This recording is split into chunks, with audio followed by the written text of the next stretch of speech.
One of the biggest mistakes people make when building a pond filter is building something they can't easily clean. At first everything seems great. The water looks clear, the fish are happy, and the filter seems to be working. But over time waste builds up. And suddenly the filter that was supposed to make life easier becomes a horrible job to maintain. So in this video I want to show you how to think about building a pond filter that's easy to clean. We'll take a look at why pond filters collect so much waste, the biggest design mistakes people make, and a few simple ideas that make filters much easier to maintain. Because the truth is, waste in a pond never disappears, it just gets moved somewhere else. But if you don't already know me, my name is Kev, and I help people build and maintain their ponds without spending a fortune. If that sounds like something that interests you, you might like to subscribe and check out my website, Ozponds.com. Every pond produces organic waste. That includes fish waste, uneaten food, dead algae, leaves, and plant debris. In a natural pond, this waste gets broken down by organisms and it eventually becomes sediment on the bottom. But when we add filtration systems, we're basically trying to capture that waste somewhere else so we can remove it from the system. The problem is, if the filter traps waste but doesn't allow you to remove it easily, it becomes clogged and inefficient, and eventually it might stop working altogether. The biggest mistake people make in building filters that trap waste deep inside media is that it's hard to access. Examples might include tightly packed filter media, filters and pumps buried under rocks, containers that can't be drained, and filters that require removing everything just to clean them. All of these work at first, but eventually they become a maintenance nightmare. So instead of asking, how do I trap waste? Instead ask, how do I remove waste easily? That small shift in thinking can change everything. A good filter should capture waste, concentrate it in one place, and allow you to remove it quickly and easily. Here are a few simple principles that help. Number 1, let gravity help you. Waste is heavier than water. If water slows down, waste tends to settle out.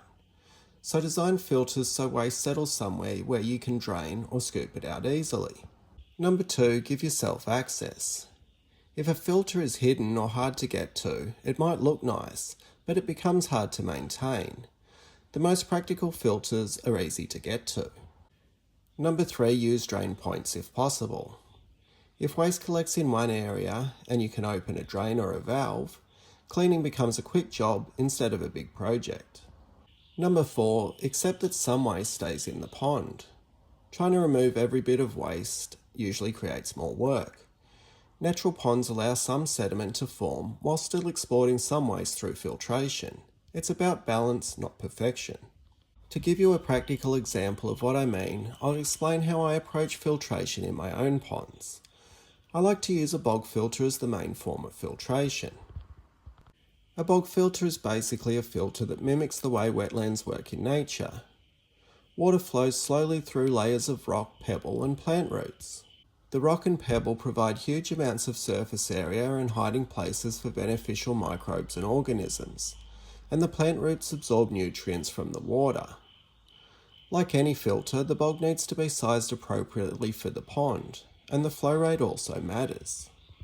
We don't want to blast water through the filter. Ideally, we want the water moving slowly enough that waste can settle inside the filter so we can remove it later. That's an important point.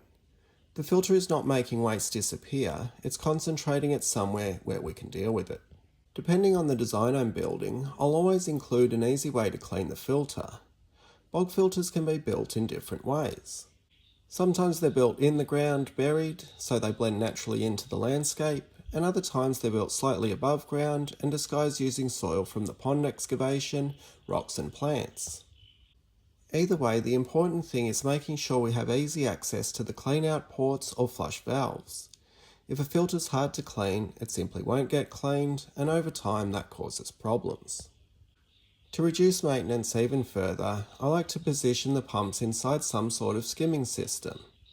Usually I'll build either a DIY skimmer or an intake bay. These work a lot like pool skimmers. They pull floating stuff into one area where it can easily be removed. They also protect the pump from getting clogged with debris. These skimmers are usually built into the side of the pond, so they're easy to access. There are a few things I really like about adding skimming action to a pond system. First, it keeps the surface of the water clean. Leaves, pollen and floating debris gets pulled into the skimmer instead of sitting on the pond's surface. Second, it pulls oxygen-rich surface water directly to the bog filter. The microbes responsible for purifying the water need oxygen, so this helps keep them working efficiently. Third, you don't need to cut holes in your liner to build a DIY skimmer or intake bay. They can be built inside the pond, which also means you can add them to an existing pond later. Fourth, they're cheap and easy to build, and finally they reduce pump maintenance, because the pump is protected from larger debris. We still build them in a way that the pump is easy to access, and if needed we can backflush the system without too much trouble. The big idea here is simple. When you design a filter, don't just think about how it works, think about how you're going to clean it. If the filter captures waste but makes it hard to remove, eventually it becomes a maintenance nightmare. But if the system's designed so waste collects somewhere that's easy to access and easy to remove, the pond becomes much easier to live with. Every pond I build follows the same basic design principles. I use a set of formulas to size things like the pump flow rates, the bog filters, the intake bays and the circulation. I've put all those into the pond formulas blueprint so people can design a pond that suits their own space and goals. It's not about copying my ponds, it's about understanding the system behind them. If you want to use that system, you can find it over at ozponds.com. You'll also get access to a private community of pond builders using the same framework, plus Virtual Kev, which can help you run calculations and explore pond design ideas. And in the meantime, if you'd like to learn more about different bog filter designs, you might like to watch the video that pops up on your screen next. I hope this was helpful. Thanks for watching. See ya.